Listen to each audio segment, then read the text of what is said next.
Yeah. Woo! Yeah.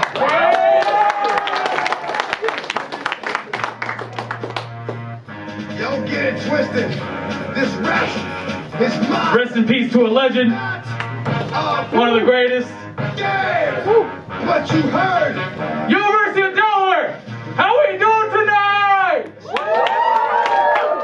Christian, turn that shit off, Christian. That's a damn fire hazard. We don't got the budget to pay for it if this shit went down. How y'all doing tonight, man? Y'all good? Y'all good? Thank you guys so much for coming out. Tonight's a very special night for us here at ComUDy. It's our first ever live, in-person stand-up show. Yeah, we out here. We doing it, man. We doing it. You know what's crazy is, although it doesn't look like it, this place is full house. Every single seat here is packed. It's just due to COVID guidelines that y'all have to sit 6 feet apart. Sorry about that. You know, it's a good day to be here, man. Give it to you. Wait for you to get it on your own. Excellent. Woo! You don't need that much, Krista. You can just stop it. Thank you, though. So how are online classes going for y'all, man? Like, they good, bad? Y'all don't like it? Yeah, I don't really attend mine. That's why I'm asking y'all. I don't know what's going on in my classes. Yeah. Quick question. Anyone here in a relationship? No. She is. Oh, who's? That one. Do we have a spotlight? Raise your hand. Can we get a spotlight's not on the budget? I'll stand up. Yeah, go ahead, quick. Right there. Yeah, one man out of like 50. What's your name, dog? Angel. Angel? Is your girlfriend here? No. Okay, Angel, how's your relationship? It's really good. It's really good? Yeah. Any ups and downs with you? You can be honest, she's not here. It's just normal. You know? It's just normal? Yeah, it's like stupid. like dumb, like. No, this getting recorded. What if she sees this? No, like if I eat like the last slice of cake, you know, like stuff like that. Alright, man. No, I asked, dude, because, you know, I've recently gone in a relationship myself. Woo. Yeah. Yeah. Thank you. I'm in the game, you know. I'm out here. If this was a draft, I'd be drafted 30th overall in the second round, but we still made it. We out here. You know, I'm asking because I don't want to mess this up. You know what I mean? Like, this girl I'm with, she's really special, right? She's so talented and smart and kind. Dude, she's so talented in music. She plays every single instrument. She taught me how to cook.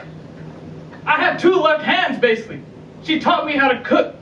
And the sweetest thing, she wakes me up in the morning with some tweets like, "Hey baby, how you doing?" I'm like, oh, that's just the sweetest. Aww. You guys might know her. Her name's Alexa. First name Amazon. Got her for about $30 on a Black Friday sale. Nah, man, you know, I'm trying out here. You know, due to COVID, I had a dry season. I was just swinging at anything I could get. Swung and missed every time, but, you know, we get back up. No, but, you know, it's one of my fears. Growing up, being old, being alone, not having anyone to take care of, not having anyone take care of me. You know, it's like it's scary. These are fears, man. You know, fears are what drive us as humans. And I have a lot of them. One of my biggest fears, like I just said, growing up old without anyone. My second biggest fear, not amounting to anything in life. And my third biggest fear, developing sexual feelings for Shrek. Those are my biggest fears. You know what I mean? Like, I tell a girl, like, you know, these fears affect what I find endearing when I look for, like, a partner. Like, I want a strong woman. You know what I mean? I want a strong girlfriend. And I'm not talking about emotionally strong. I want my girlfriend to have taken steroids in the past. Because one of my biggest fears is getting my ass whooped in public. I'm not trying to be the reason why World Star Hip Hop makes a comeback. Like, I'm not trying to get my ass whooped on the floor in the corner. I hear, World Star! World Star! I'm just like, yeah, just kill me at that point, man. I'm not trying to, ain't no way I'm coming back from that. I'm gonna tell my girl on the first day, I'm gonna say, hey, if we get into a fight, you're gonna be the one fighting, because the way my genetics work, I'm not a fighter, I'm a listener, so you don't have to take on the biggest dude. I'll take on his girlfriend if you want, but You might have to 2v1 that shit. I can't really. I'm telling you, man, fears are crazy. They're so crazy. They don't just scare us, right? It's not like a Halloween horror flick, right? They can motivate us. They can make us do things that we don't want to do. And just recently, I had to experience one of my greatest fears. A few weeks ago, I took a whole lot of shit in a public girl's bathroom. And I didn't even know I did it. I'll tell you what happened. I'm not a creep, I promise. So, I just had to use the bathroom. And I have specific locations on campus. I'm like, all right, Wolf Hall, it's like a 9 out of 10. Star Campus, it's like a 10 out of 10. Library, I'm not really feeling that unless I'm trying to get an infection or something, But, I was like, today I was like, all right, we got time. We'll go to one of my favorite spots. All right, so I walk in, I'm on my phone, just looking, I'm like, all right, cool. I see the blue door, I swing it open.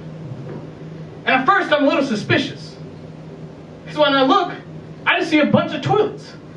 I don't see, for all my guys out there, y'all know bathrooms aren't just toilets. Like, we got other amenities, shit on the floor, paint on the walls, other stuff, I don't want to go in detail. But, I was first suspicious. And, a smart person, he'd look back, he'd be like, oh, girl's bathroom. I'm in the wrong place. But my dumbass, I looked, I said, damn, we take this gender equality thing kind of far, ain't we? Like, I'm all for equal rights, but maybe we're trying to push that in the wrong direction. Like, when did the latrines have rights? We can't have urinals nowadays? Like, that's what it's gone to? Yeah, some of y'all didn't laugh at that one, I know. We had some people laughing in the back. I said that, they said, no. That's not right, Cheritesh.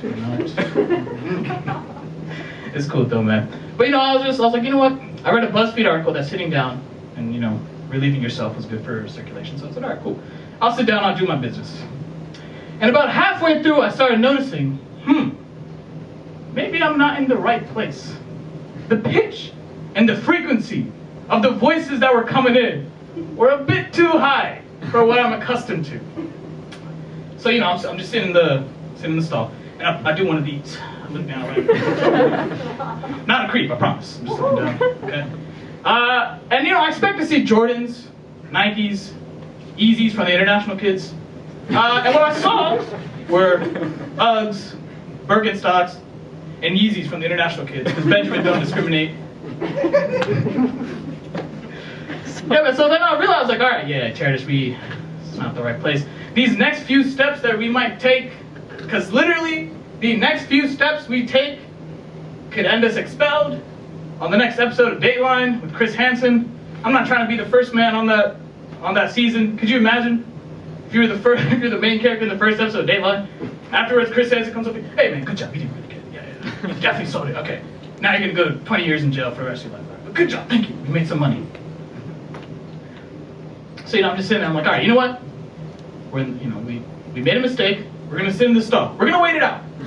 All right, so I wait, and I wait, and I wait, and I wait, and almost everybody leaves the bathroom, all the girls. But there's this one silly ass bitch. She was standing in the mirror for I don't even know how long. And I kid you not, I cannot make this shit up. This is exactly what she was doing. I don't know what was going through her head. She said, "Yeah, you ain't ready for this, Jamal. You ain't ready for this." Who the fuck is Jamal? She just kept going, "Yeah, you ain't ready for this, Jamal." I was like, bitch, I'm ready. Fuck Jamal. I'm ready to leave. I've been sitting in the stall for 45 minutes. I can't feel the bottom half of my torso. I keep looking down every 5 minutes. I'm like, legs, come on, man. Don't do this to me, man. You gotta get up and go, man. Come on. I just stand there and I'm like, you know what? I'm tired of this. I'm not fed up. So I get up and I get the worst idea possible. I'm like, all right, you know what? I'm not fast enough to make it out without her noticing, so I'm gonna just act like a girl. What the fuck was that? But I said, all right, I'm just acting like a girl. I get up, I flush the toilet. Yeah, that's the sound the toilet makes in the girls' bathroom. They're extra strong, like, you gotta be careful. You get some splashback. You gotta matrix that shit sometimes. But yeah, did that, and I swing open the door. I make eye contact with her. And with my deep-ass voice and a 3-month-old beard, I go, "Hey, baby, what you doing? How you doing? You good? Okay, cool." And I walk up to her. We're in the sink. I'm like, "You got some mascara I can borrow, son?" "Yeah."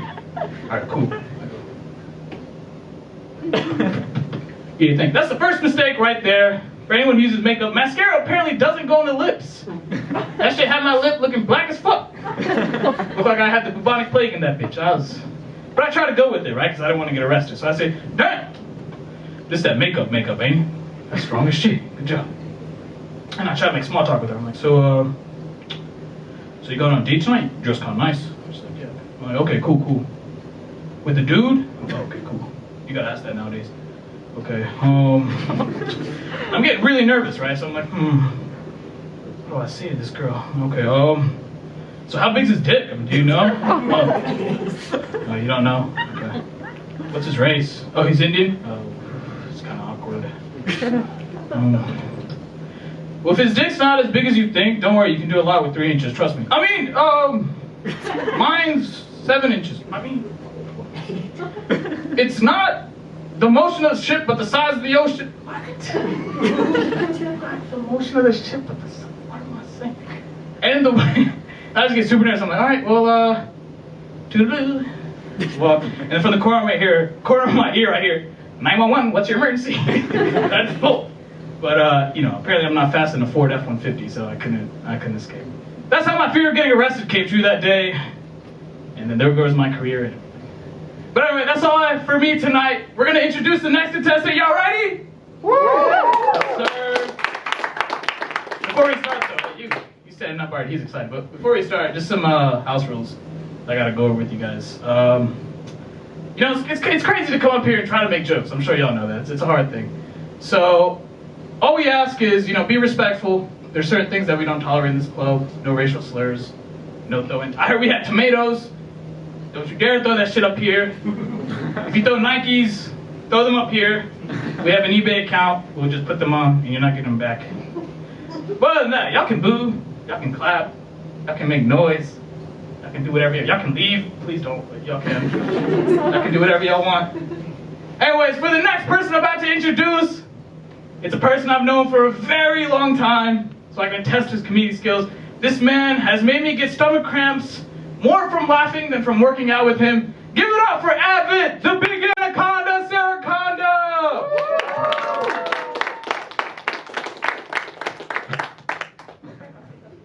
Unlike this man over here, I'm actually going to wear my mask.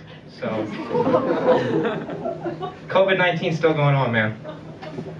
So unlike him, I actually want to know, how are you guys doing? I know you, I'm not going to ask you. How are you doing, man? Good. Yeah, that's good. What year are you? I'm a sophomore. Cool. You have any anxiety right now? Any depression going on? No? It's just me? Okay. Yeah, I'm feeling alright, I'm not gonna lie. I am a little confused though. Not in the moment, but kind of existentially, if that makes sense. The other day I was, it was 3 a.m. I was in my bedroom by myself, looking up some YouTube videos I shouldn't have been looking up. And at the same time, I was, I think you know where I'm going with this. I was eating some cookies. And as I was doing this, did you think I was going to say something nasty? You disgusting, man. I see you. So yeah, I was vigorously masturbating in my bedroom when suddenly I felt this force overpower me. I was like, yo, what the fuck is going on? And I just froze. And I had a panic attack. And I started asking myself questions I had never asked myself before. I was like, yo, what the fuck am I doing with my life? Where am I going? Why am I aroused looking at Lil Nas X twerking on Satan? Why? I've never asked myself these questions before, but in the moment, I guess I just had to. And I didn't know why then, but I think I know now why. And the reason is because I'm an English major. Any English majors in the house? Woo! Oh yeah, shout out to unemployment. Anybody else? Nobody else gonna raise their hand? That's okay, you don't have to admit. So, as my boy over here, Noah, knows, and as I'm sure many of you who've taken English classes know, when you're an English major, you're always taught to critically think about things, microanalyze everything, question everything you see and hear.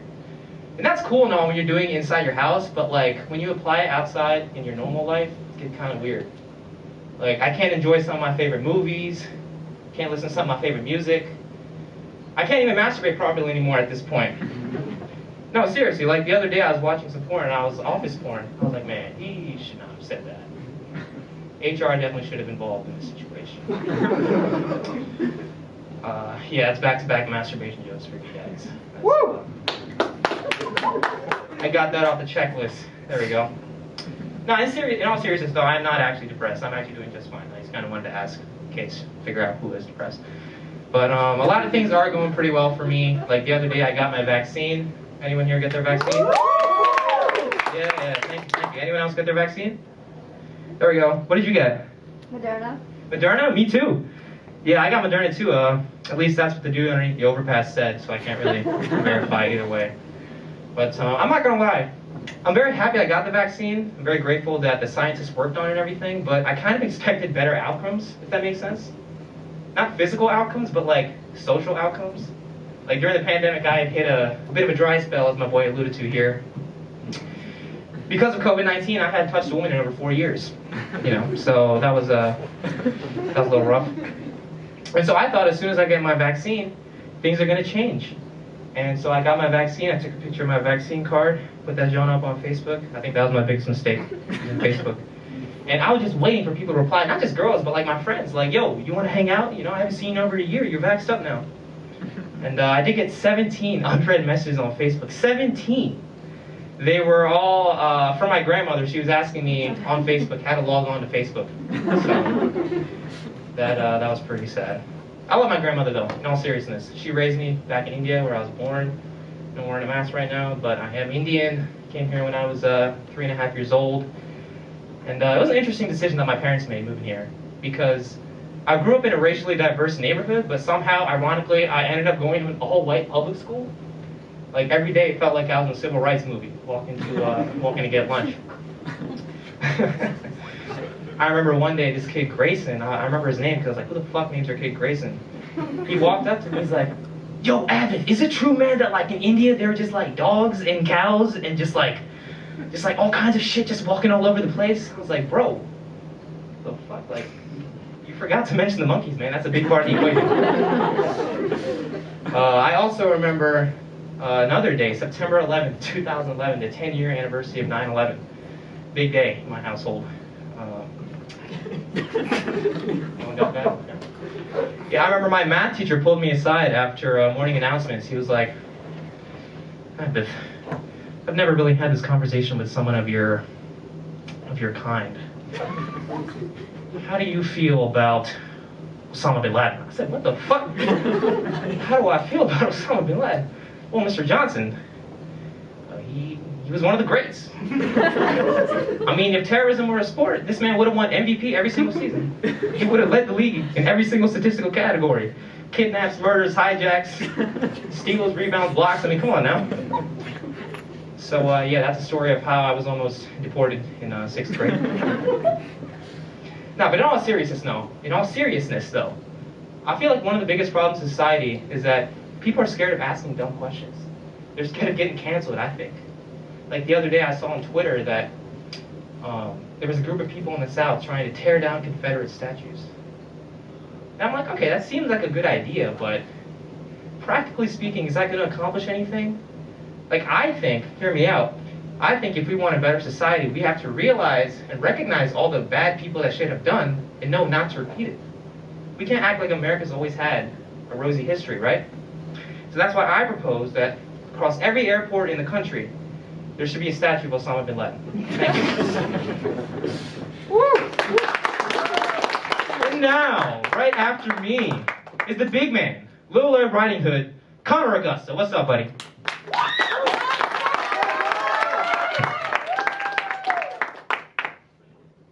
So, you guys already answered that you're great, so I'm not going to waste our time, and I'm doing great, thanks for asking. So I want to start off with talking about my shitty-ass haircut that I got today. So my mom's suggestion was to go to this random lady on the side of the road to get a haircut, and I was like, you know, bit suspicious, but hey, you know, COVID leaves you with very few options on what to do, so I was like, fuck it. And, you know, I showed her a picture of the haircut I wanted, and I ended up with this landing strip on my head. And I don't know what the fuck happened. You know, I like to think that this is like my new alter ego. Like, I'm a 30-year-old man named Devin that drives a Prius, only shops at Whole Foods. and only gets in debates on Facebook. So now I have Devin to add to my directory of alter egos. And I just can't wait to hear the shit that my family says about this. I can't wait to go to my grandmother's house and she's gonna go, what the fuck is that on your head? Is it like a possum die on your head? What is that shit? And I'm gonna be like, no, I just got a haircut from the wrong person. She's gonna be like, oh, you fucking idiot. But, you know, family's a weird thing in life, I think, because we all have one and we don't really like them, but we deal with them. Like, my family to me is like a homeless man. Like, he lives in my house. I like to talk to him about experiences, but I really wish he lived somewhere else. And he stinks sometimes, you know, and it's just a really uncomfortable situation. But I think in public, there's like a few different ways to tell that like a group of people is a family. I've kind of like, you know, narrowed this down on tons of research of people watching and running away from the cops. And there's like 3 main ways. You know, they're all fighting about what they're getting at the Applebee's in the corner in like the circular booth that only families sit at. If they show up in like 4 minivans, that's like a giant caravan, like they've been in the desert for 40 days. And, you know, for my Jewish friends, they're fighting about the new tax plan and how they're going to lose out on their money. Yep, you know what's up. So, and of course, everybody has that weird uncle. I have like 2 of them. So the first one, his name's Michael, and he loves football, and I mean in a like sort of sexual way. You know, if he could start a religion, like Tom Brady would be Jesus and Bill Belichick would be God, and every Sunday he would have a ritual where you like down 2 liters of Pepsi like Percocets, and do 50 wings to just, you know, show the body and the blood of Tom Brady Christ. And, you know, speaking of Percocets, you know, my grandmother takes Percocets, which is a funny story. Yeah, I know, right? She loves to get fucked up on the weekends. You know, that and oxycodone. So my grandmother is essentially a rapper. So I love to call her the notorious B.I.G., the vine-loving Irish grandmother. And it really suits her, too. And, you know, she's so stuck in the past. It's really crazy to me. She still thinks Elvis is the sexiest guy. And I'm like, but what about like Trippie Redd or these guys out now? They're like, really got the look going for them. and she just won't budge. And I'm like, you just don't know what's up. And she still believes that like cars should come in the colors on the pride flag. Like she still thinks you should be able to go down the street in a pink car and that's like, you know, that's normal. Which you just gotta look at her and just go like, what the fuck? And then, you know, you got my parents too. They come from 2 very different walks of life. My mom comes from the family where she could like beat you in Scrabble with just Bible verses. And my dad comes from the family where like you'd meet God before you meet the Bible. If you get what I'm saying, if you like, you know, screwed the family in the wrong way. And they met at a funeral of all places, which is like just funny in its own right. Like I didn't have to write a joke about that, but I did. And you know, I just wonder what my dad said to her. Like, what was his pickup line in that situation? Like, does he just go up to her and he's just like, yo, girl, it smells like death in here. Let's make some new life. Or does she like, you know, does he like go up behind her and he's like, man, your ass look fat in that black dress. Like, I just don't know how he pulled that shit off. Like, it's really like testament to my dad's like smoothness with women. But apparently my grandfather had a part in it. You know, he was like, they were sitting in the pew at the funeral. My dad was like, come on, go, like get her. Like this is your chance. And of course my dad's like, Uncle Bill is in the fucking coffin. Like, you want me to go get like some pussy right now? Like, what is wrong with you? And my grandfather was like, in my day, that's just how we did it. You know, you hunt that no matter what you got. And of course my dad went for it, and now here I am. And I think that's just a great story. But you know, moving on to my grandfather, he's the hard ass, man. You know, he started working at the age of 8. He's the child of a prostitute. So like, yeah. So, you know, I come from rough beginnings, and I just think it's very funny. Like, this story that I have is one time we were going to visit, you know, through the woods to Grandpa's house, and we get there, we're exchanging pleasantries at the front door, and there's this, like, I used to call him, like, a traffic guy, I don't know. My grandparents lived in a 55 and over neighborhood, so I don't know what you call that guy, but he's, like, a guy our age just doing his summer job, and he's, like, you know, goes up to my dad's car and is like, yeah, you can't park here, you know, you're in front of this guy's driveway. And without missing a beat, my grandfather, you know, cigarette in hand, you know, is just like, what's up, numbnuts? You got a fucking problem? Are we gonna have a fucking problem right here in my front yard? I'll beat your fucking ass right now. And of course, me and my dad gotta be like, Grandpa, it's not a big deal. Like, he's just doing his job. He's like, what the fuck did you say to me? I'll beat your fucking ass too. What's the fucking problem? And you guys like, your son can't park here. Like, I'm just doing my job. He's gotta move the car. And he's like, I'll move the car with your fucking face. And he does this with all things. Like, I rarely, I think, ever saw my grandfather happy, purely happy. He was always pissed off about something. Whether it be my grandmother, the fact that, like, the Yankees lost, or the fact that like he never saw anybody. I don't really know. He was just always angry, and that just made for a really fun time at like get-togethers, because you have the weird uncle that talks about football all the time. You know, my other uncle crashed a motorcycle one time in front of the whole family, and you just have the angry guy making fun of him the entire time. So my family's always been a weird scene. But that's it. That's all I got. So. Woo!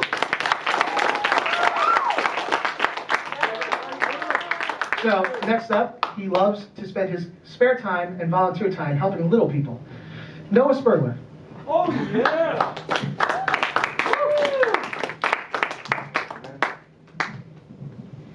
I brought this mic stand from home.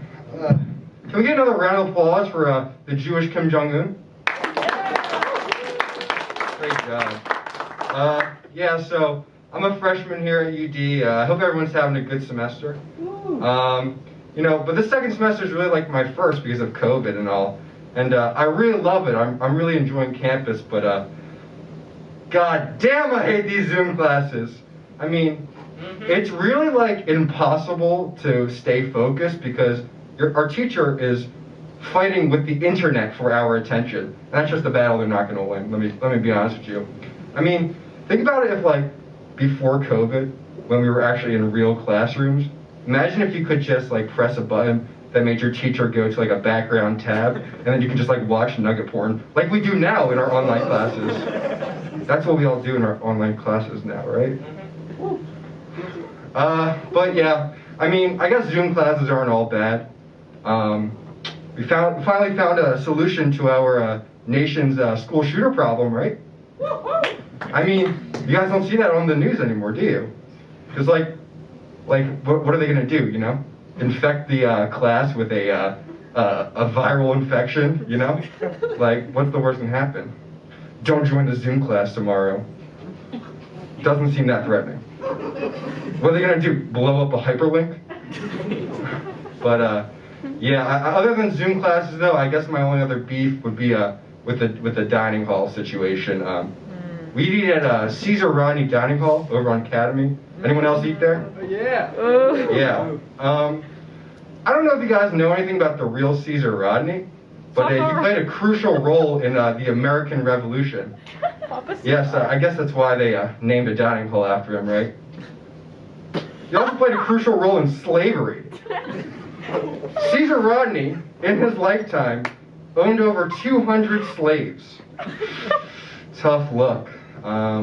You know, that was a long time ago, and we've really come a far way since then.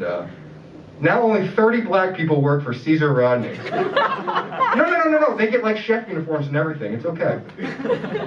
But yeah, you know, there's other negatives about Caesar Rodney besides racism. The first few weeks here, the university was really concerned about the dining hall. Kept sending emails out about, you know, like COVID in the dining hall, and like they were like warning all of the students to like watch their behavior because we need to watch the spread of the virus, right?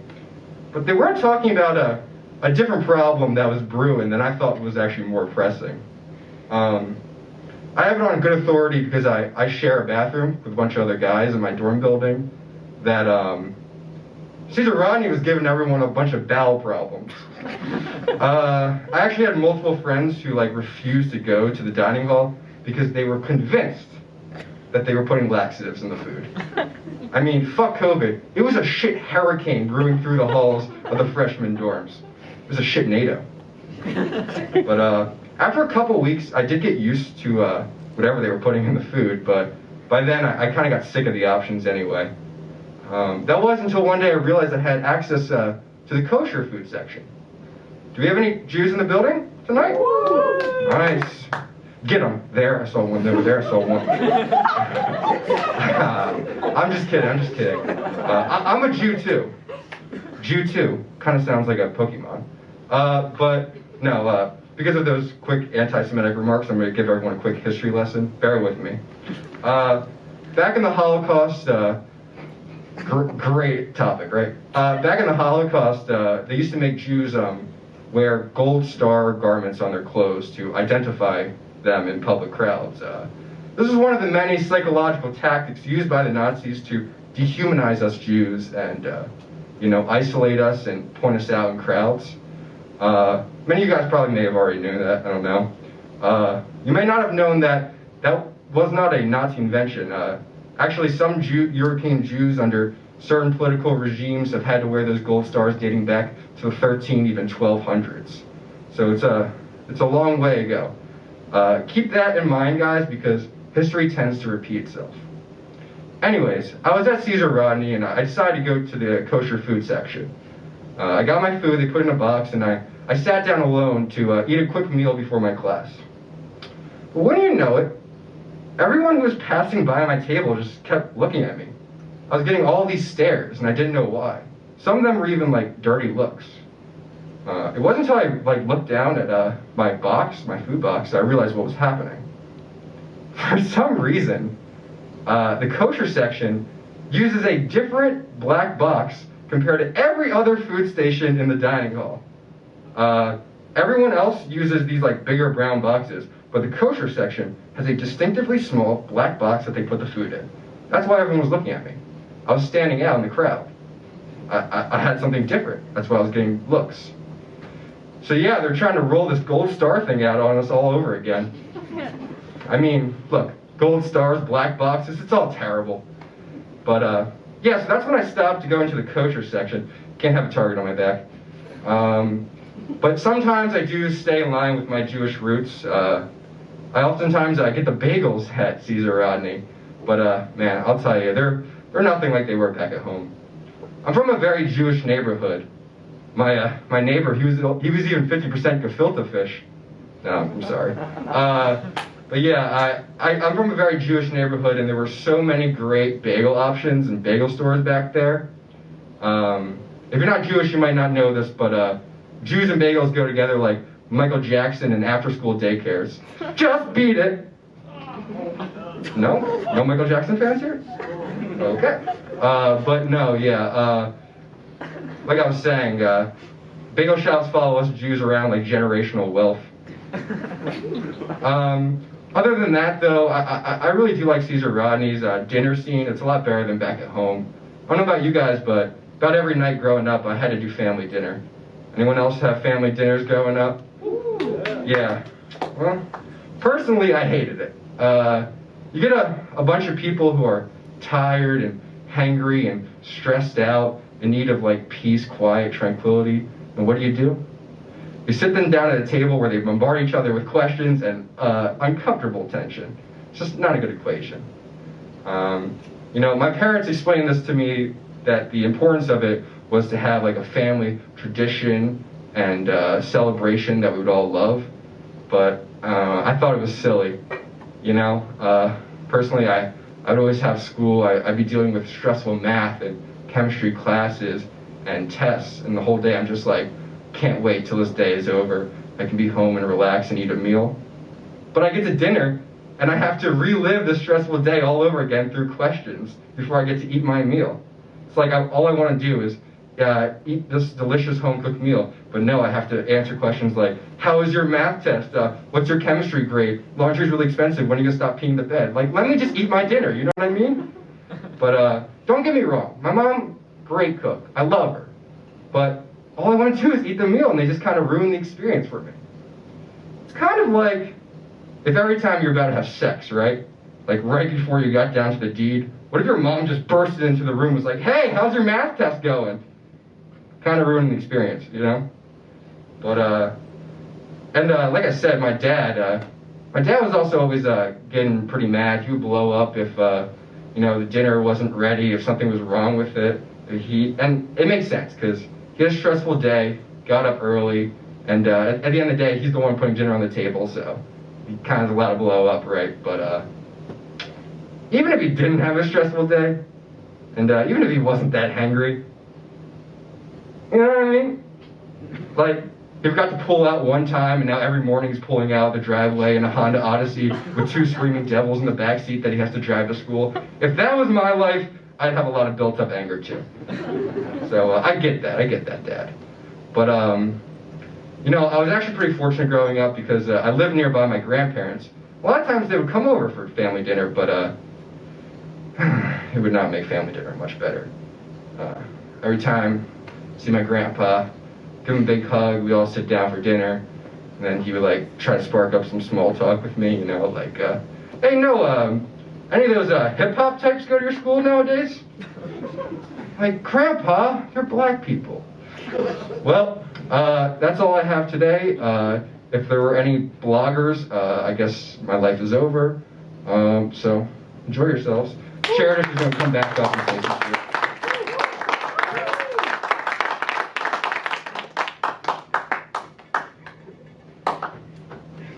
He shook my hand, he's in it. As you guys can see, we're a very diverse club here. We have brown people, white people, black people, and some fucking giants. By the way, I'm 5'11". Noah is 6'5". If we got into a fight, the worst I could do is beat his kneecaps. I can't even reach his face. Just like this mask isn't reaching my face, that's why I didn't have it on. But anyway, we know it's hard to sit down and listen to stand-up back to back to back. So right now, we're gonna take a 10-minute break and we'll be back, alright? Y'all can get up, y'all can move around, do your thing. We're gonna play some music. Let's chill. They can't stop me from rapping, can't happen. Y'all like that? Definitely like that. Y'all walked, y'all went to the bathroom. We good? Thank you. Make sure everyone's sitting down. We don't want any accidents here. You just gonna stand up? Oh, no, it's out of battery. We don't got the money to fix that. Just go away. Fix the mic. It's fixed, bro. Oh. Good work, Connor! Give it up for Connor! Alright, man, we're gonna just get it started again. We're gonna continue. This next person I'm about to introduce, he's probably the funniest person I know, but you wouldn't know that if you looked at him. I always said that if he wasn't doing comedy, he'd probably be selling drugs. Give it up for Tomas!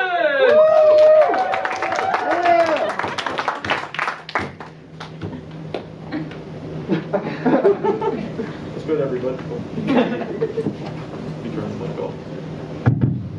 What's good, everybody? I know everybody already asked, but we doing okay? How's everyone's Saturday night? Yeah, you're being recorded. I'm sure there's nothing you'd rather be doing than watching college comedians perform on a Saturday night. But hey, man, I'm honestly miserable. And I know what you're thinking. Oh, why is that? I had to put pants on for the 3rd time this week. And that's like 3 times too many, let me tell you. The other time was for our rehearsal show, and the time outside of that was for Taco Bell. Now, you know you're lame when you get excited to do little things, like go to Taco Bell, right? Because if you'd asked me before COVID hit, if I wanted to go to Taco Bell, I'd probably be like, yeah, sure, whatever, cheap tacos, get some Baja Blast. But now if you ask me, I'll be like, hell yeah, I want some Baja Blast. Let's go. Because I'm like a little more miserable on a day-to-day basis, and that's fine, It's the internet, man. We're all on the internet. None of us can avoid it, partially due to the pandemic, but, it's also just how it is. We do everything on the internet. We sleep. We work on the internet, we talk to our friends on the internet, we go to social media on the internet, we cry and watch videos of dog porn on the internet. All because of this pandemic, man. Right? Okay. Hey, there's a lot of incels too on the internet, probably not here, but I'm not really one to talk. I DM'd a girl, hey, what you doing once, only to realize that it was not a girl, it was a 57-year-old woman, and I was not on Instagram, I was on the teachers tab of my high school website. Whoops. But hey man, it's hard to find love on the internet, it really is. If any of you guys ever use like dating apps and stuff? Yeah, you can half raise your hand, I won't tell, I promise. But Tinder, man, I can't say I like it, because when you're not previewing a girl's OnlyFans, you're previewing her Visco. And I think I benefit more from going on either of those websites than I do from going on Tinder.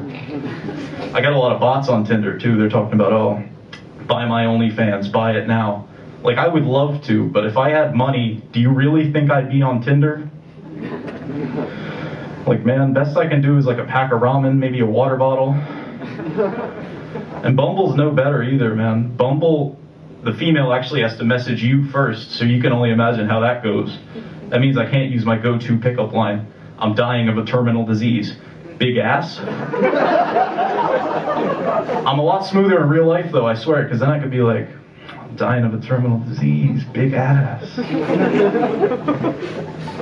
And that's why I'm single. No, but on the internet, though, I like to stay on Twitter. Do we have any Twitter users out here? Yeah, Twitter is actually wild, because anything can happen. It's like the Wild West, you know? The 45th president can't use it to be sexist, but the Burger King management team can use it to be sexist. Absolutely absurd. There's no rules either. I have a lot of bangers on Twitter, though, in the drafts. They're all in the drafts. And they're in the drafts for a reason, and that's because I'm absolutely terrified of being canceled.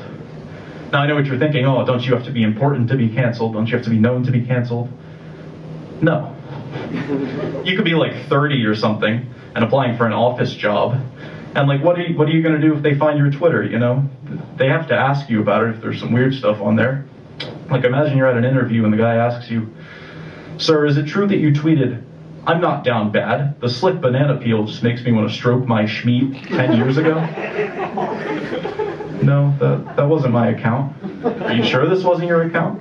Is this not a picture of you holding a cardboard cutout of JF Kennedy with the caption, "My slime"? No, that's another guy. Sir, your government name is in the bio of this account. Are you sure it's not you? Yeah. Your last name is Vebelunas, sir. Are you sure this is not you? But hey, man, that's like one of my biggest fears in life, you know? Sitting down at an interview and they find an old tweet, they're like, "Do the words, 'I know Biden got them big hairy chungus balls' sound familiar to you?" I thought I deleted that one, man. What about "my dick like a razor, cutting the bitches, then I scoop for real"?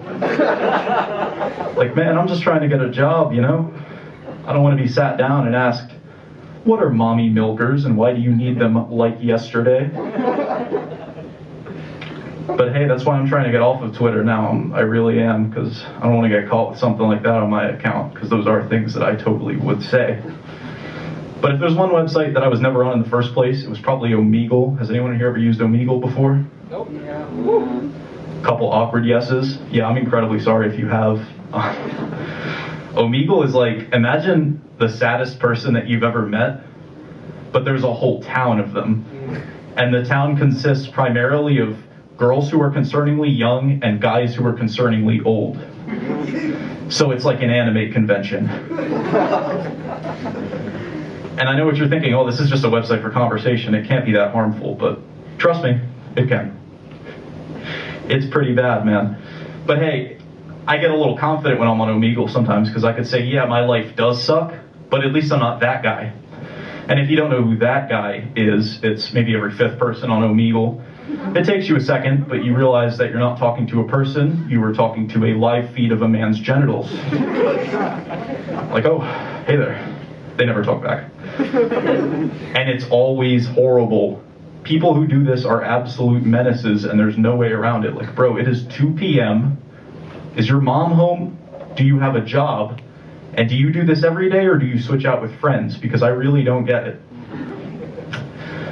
But hey, man, I think every athlete, every student, every worker wishes that they were as committed as these people, because every time I've been or heard something about Omegle, these people were always involved. And that's why I would like to propose that the US government utilizes these absolute menaces in a good way. Now, I know what you're thinking, that's impossible, right? Sure. But you know, we're in this pandemic, we're trying to get everybody vaccinated. My proposal is, if you have these men, get vaccinated across their genitals and show it to every unvaccinated American, the percentage of people getting vaccinated definitely won't go down, let me tell you that. Because that's not something I would wish upon some of my worst enemies, truly. And I always hear people talk about, you know, we should normalize this, we should normalize that, but why did we make Omegle a normal thing that people do, you know? It's just random masturbation feeds on a website made for conversation. I really don't get it. So my suggestion is that we cancel Omegle 2021. Thank you. Next up, we have a man with one man bun, 0 hose, and maybe a few jokes. Please welcome Darsh. Woo!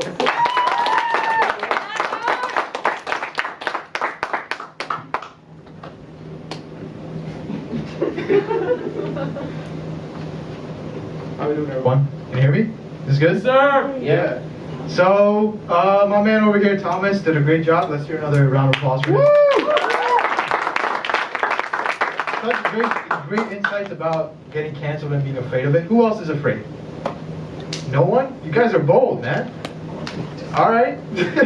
I guess you're gonna understand what I'm gonna say, right? I think being canceled should be everybody's dream. Hear me out, right? Like, I'm a lazy piece of shit. I don't do anything during the day. If I got canceled tomorrow, I'd have a reason to not do anything. Like, my dad can't come in and say, hey, go get a job. I can't get a job. My prospects are dead. You know, I said something stupid online, it's over. So tonight, I'm gonna try not to get canceled, so I'm gonna keep it really light, really PG. No masturbation jokes, I swear. So I'm gonna talk about something light. I'm gonna talk about body standards. Before you cancel me on the spot, hear me out. America has certain body standards, and they're very different from where I grew up in India. You can't tell with the mask on, but you know. So, so India has very different body standards. Like, I was skinny growing up in India, and that was the absolute worst because you got bullied, right? And I don't mean on the playground at the school. I mean in the comfort of your own home. Like, you'd have relatives coming over, and your parents put out snacks. You know, that's what we do.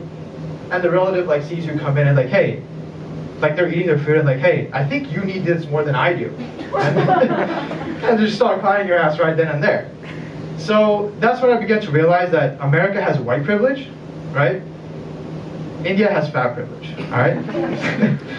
And the biggest indicator of this is, well, my sister's 25. You know, let me why are you chuckling, man? You know what I'm about to say, right? So when you're 25 in an Indian household, you know, they expect you to get married, and if you haven't found somebody by now, they're gonna find somebody for you. This is the establishment of arranged marriage, and it works like a draft or a job interview. Potential candidates are gonna, like, you know, send in their, like, you know, resumes that have their height, what they do for a living, where they went to school. Some dude also put his like blood type on it. I don't know what the fuck he was trying to achieve. But you know, it is what it is. So my dad's like going through the you know, interviewees, or whatever the fuck you call them, and he's like, oh, this one's a lawyer, huh? Now you can't marry a lawyer. He's too good at arguments, right? He's never gonna let you have your way. You never get anything your way. So, sorry, I fucked that. Anyway, so, you know, he goes to the next guy, and he's like the super successful Harvard graduate from business, like business school of Harvard, and he's got a job at like JP Morgan and Chase. And my dad's like, this guy's the best, perfect. Then he flips it over and sees like some skinny Indian dude. And he's like, so close, but no. And my sister's like, well, you just said he's perfect, right? He works at a really good bank. And he's like, yeah, but imagine you get married to this guy, you go into the park, you have a stroll with your new husband, and a big gust of wind comes.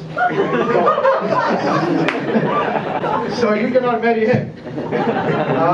So when I came over to this country, nobody told me that shit's different here. Like, it's like almost the opposite. And I grew up in a very like conservative area, and you know, me coming in with my accent wasn't the best place to grow up. But yeah, so when I came over in 3rd grade, they were doing this play. I'm sure you've heard of Aladdin, right? You know where I'm going with this.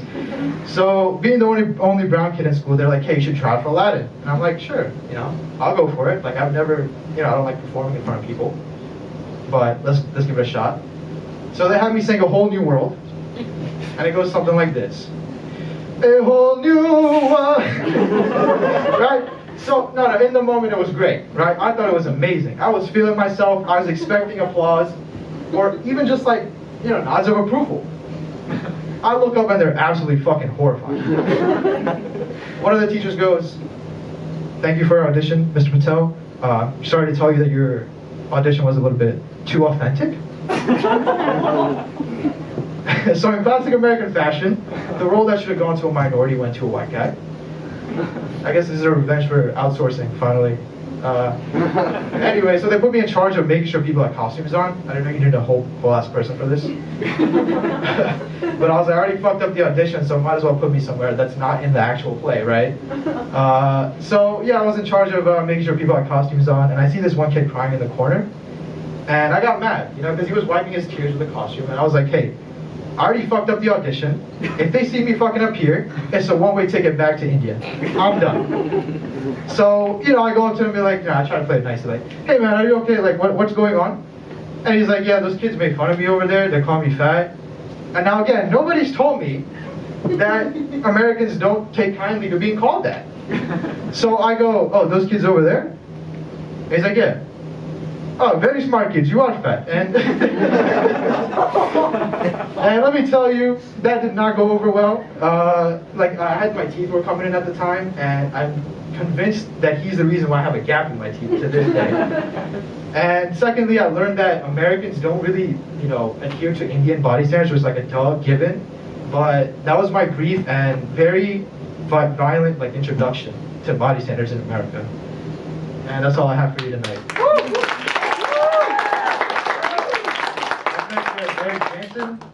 I'm sorry about this.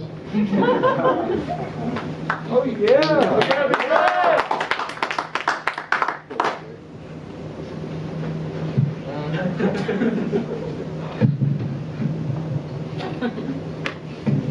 All right. Anyways,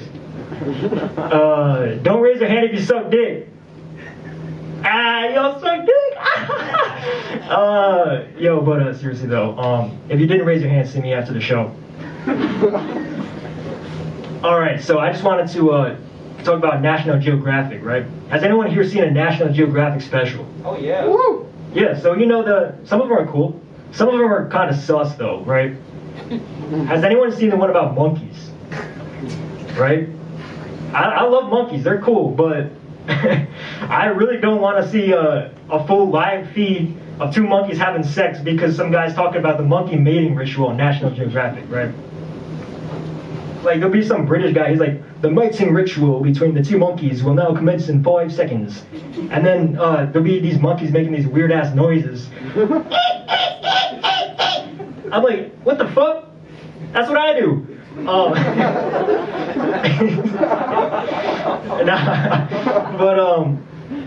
Yeah, dude, it's honestly really sus. And the part that I don't understand is how is this allowed on national television, right?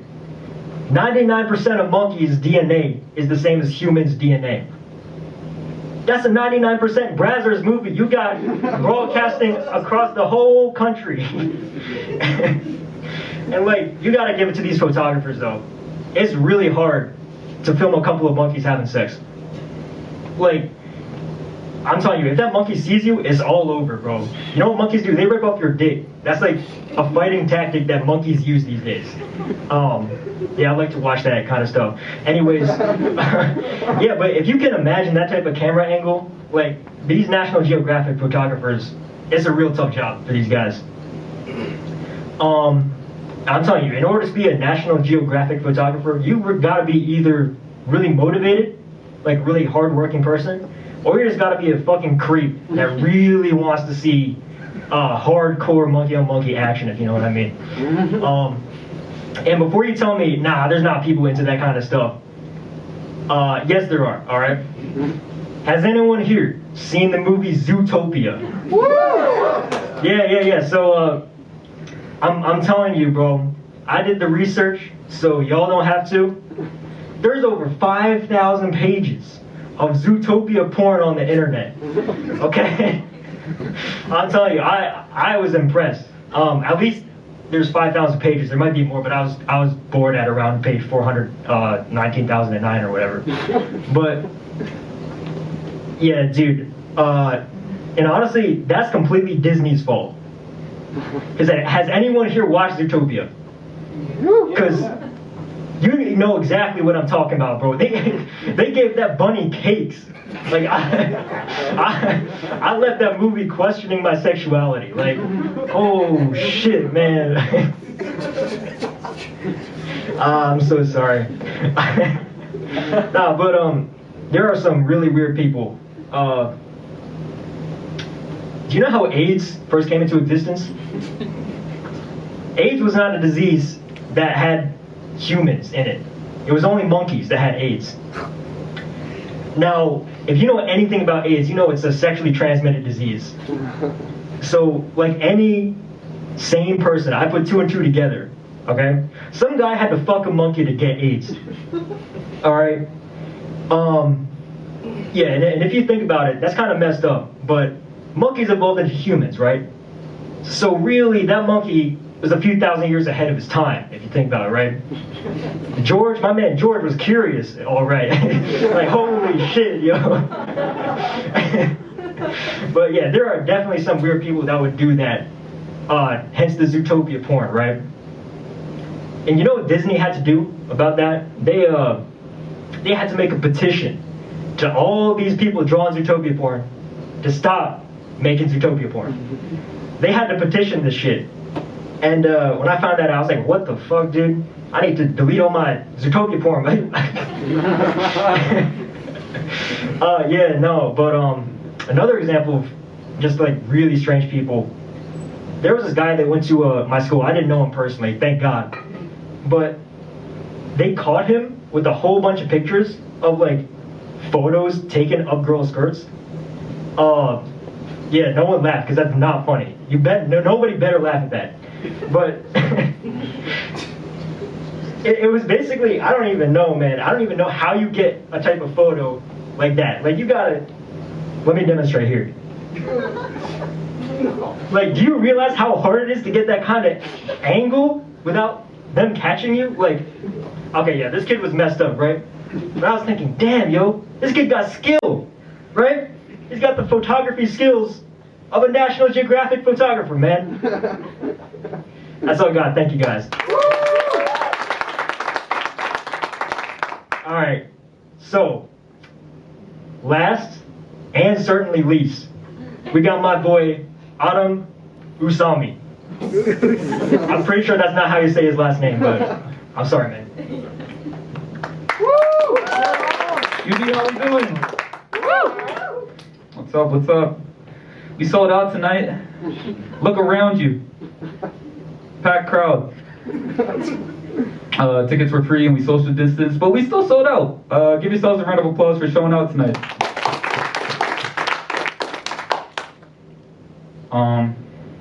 You know, we're all college students here. This whole crowd is college students, and that means a lot of us have either peaked or are peaking right now. Eric, where you at? You're peaking, man. It's not going to get much better for you, man. You don't have a lot to look forward to, bro. I'm sorry. This was good, though. This was good. I'm in my prime, and it hurts to say that because it's probably not going to get better than this. You know? Like, at least when I was younger, I had potential for no reason. Like, I'd spend most of my time jerking off and drinking Capri Sun, and old people will come up to me, they'd tell me shit like, "You're so creative. You're gonna be a great doctor one day. Keep up the hard work." Now, if you're not getting good grades or you don't have a good job, you don't have potential, you gotta earn it. And now I spend most of my time doing homework. But old people will come up to me and tell me shit like, "Why don't you have a job? What do you do, jerk off and drink Capri Sun all day?" Like, yeah, I used to. I thought that was the doctor's regimen. You set me up. When I was younger, when I was in elementary school, I'd look at kids 10, 15, 20 years older than me, and I'd be like, damn, that's gonna be me one day. Like, I was excited to have a full-size body and shit. Now, I look at people 10, 15, 20 years older than me, and I think, damn, that's gonna be me one day. Like, I'm not trying to grow up. I'm not trying to work every day. If I walk up a flight of stairs, people gonna be worried about my health. Like, it's fucked up. You know, it also sucks when you know you're wasting your prime years for dating. And it's not like I don't try. I try. I just don't have much success. You know, my friends, they'll come up to me, they'll be like, "Man, I just got friend zoned. This is the worst thing that could have happened." it's not the worst thing that could have happened. I have this effect on girls. I'll go on one date with them, and they'll have a long-term boyfriend the next week. It's like that one date scared them so much that they had to settle down for whatever they could get. It hurts. It hurts. Other times, I'll get lucky. I'll be with my crush, and we'll be like hugging, cuddling, all that, and then I'll wake up. Like it's like God taking candy from a baby. Like, fuck this, man. First time I ever asked out a girl was in 8th grade. It was for our 8th grade formal, the one dance we had in middle school. Week before the dance, her friends coming over to me during lunch, and they're like, yo, she has a crush on you. You should go shoot your shot. You should ask her out, take her to formal. She has a crush on me? Like, I'm so excited. Like, you know how strong a crush is? Of course I'm gonna shoot my shot. Matter of fact, I'm gonna lay that shot up because it's gonna be easy. There's no way I'm gonna get rejected. She rejected me. You know how trash you have to be to go from a girl having a crush on you to not wanting to do with you at all? Will you talk to her once? I've had crushes on girls before, and then I found out that they were racist. I still had a crush on them. That shit is hard to break. Another time, I had just gotten out of a 1-year relationship, and I was desperate. This new girl invited me over, and I said yes.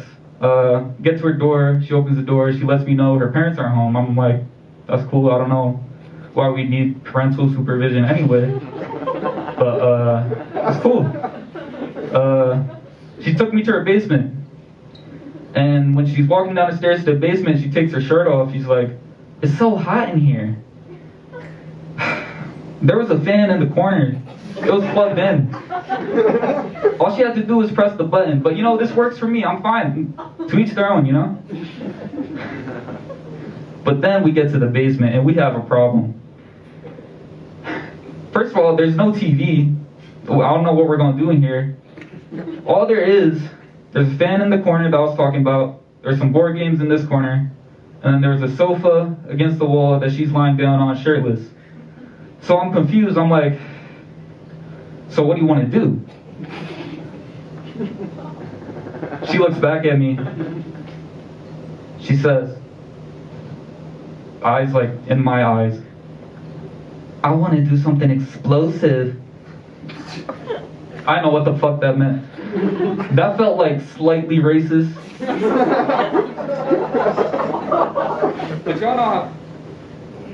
But y'all know how I feel about that, right? Like, it's fine. That wasn't what worried me. Yeah. I think this died, but I'll still go on.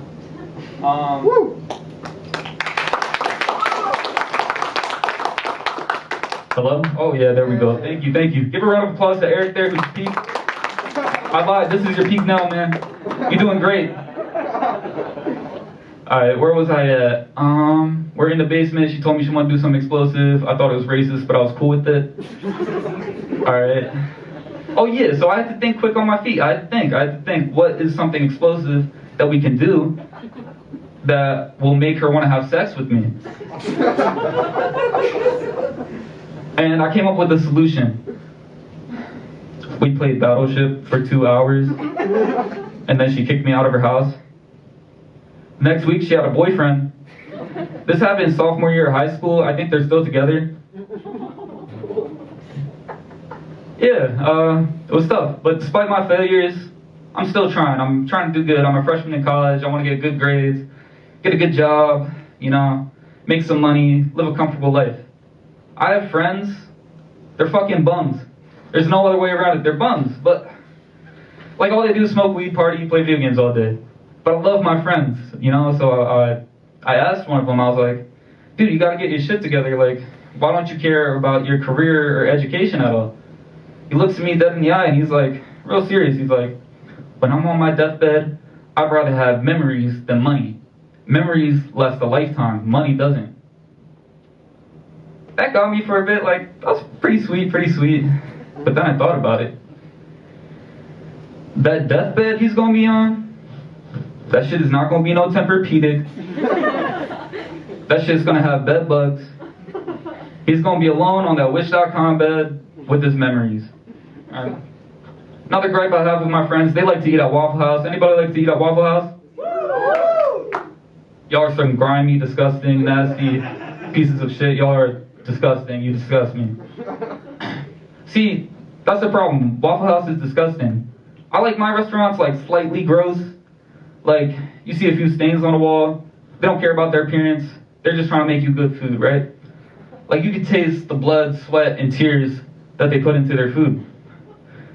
But when you go to Waffle House, you could see blood, sweat, and tears all on your waffle. Like, ma'am, I asked for syrup with my waffle and not your period. Not a fan, alright. I'm brown. We have a lot of people of color here today, and a lot of people without color here today. People say people of color, like, they debate, like, who's the most unlucky minority? You know, I think it's people with nut allergies. You know, sure, people of color will get killed by cops, racist people. People with nut allergies, they'll get put down by some trail mix. Like, shit is not sweet in aisle 9 at Acme. It's just fucking crazy. At my elementary school, we had a peanut-free table and then normal kids.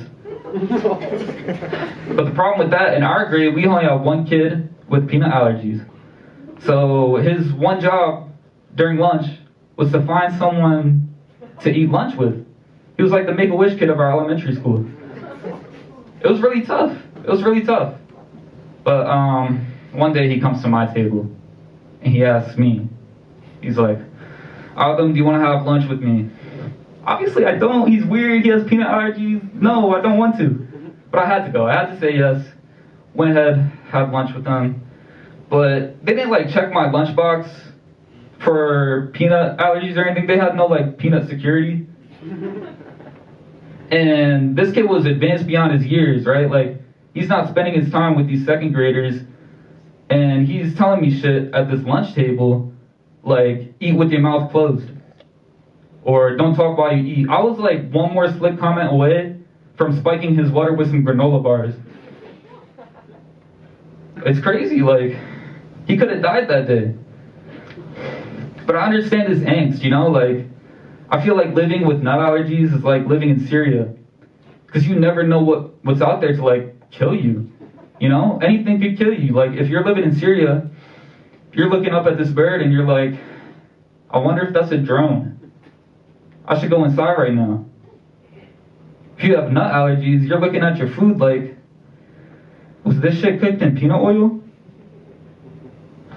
It's like Mr. Peanut, is there Osama bin Laden? Like, he died in a commercial last year, I think. Peanut allergy people around the world were celebrating. Chick-fil-A cooks their food in peanut oil, and it's crazy to me because they're homophobic, allergy-phobic, and Sunday-phobic, but they still run shit. You know, they got the best chicken out. It's the best fast food you can get. It just goes to show that if you're talented enough, you can't get canceled. I mean, look at Chris Brown. He beat up Rihanna. He's a psycho. He's a psycho. But then he dropped, these hoes ain't loyal. Did a few dance moves. Like, now people love him again. If he dropped a new album, I play that shit. They say Chris Brown went off the deep end with drugs. I don't do drugs, but that doesn't mean I don't fantasize. Like, I'll get real stressed out sometimes, and I'll just take a seat on Eric's hoodie, roll my imaginary blunt, and just ghost that shit, and then I feel like a little bit better. I feel like a lot of things in life would be easier high. Like, if I was doing this right now high, it would be a lot easier. You know?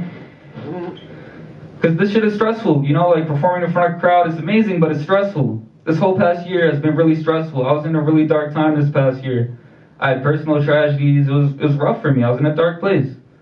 So I had to find something to, you know, take the pain away, to, you know, get my mind off things. And I didn't do that healthily. Like, I didn't start going to Orange Theory and playing violin and shit. I started drinking Capri Sun and jerking off again, and I'm in a way better place than I was 8 years ago. Y'all have been great. Thank you. I'm on the fire. Thank you.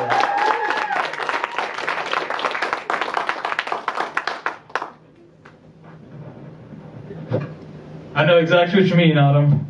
I peaked in elementary school. I had 2 girlfriends, but I didn't even know I was dating them until they told me they broke up with me. I couldn't speak English at the time. They probably thought I was exotic or something. I want y'all to give it up for everyone who performed tonight, man. Before we end, I want to say a few little things, a few little sweet things. Check out our Instagram, at ComUDy. Advith runs that. Advith, wave. There it is. He also runs our website and all the other social media, comudy.org. Check that out. And since you guys are here, we're going to let you in on a little secret. Shh. We're dropping a magazine soon. In 2 weeks. And another secret, it's fucking amazing. There's so many people in our club that don't do stand-up, they just write, and they're amazing at it. Shout out to Kristen, our DJ for tonight. Shout out to Fareed, Patrick. Those boys know who they are. It's pretty late outside, so get home safely. Thank you guys so much for coming out.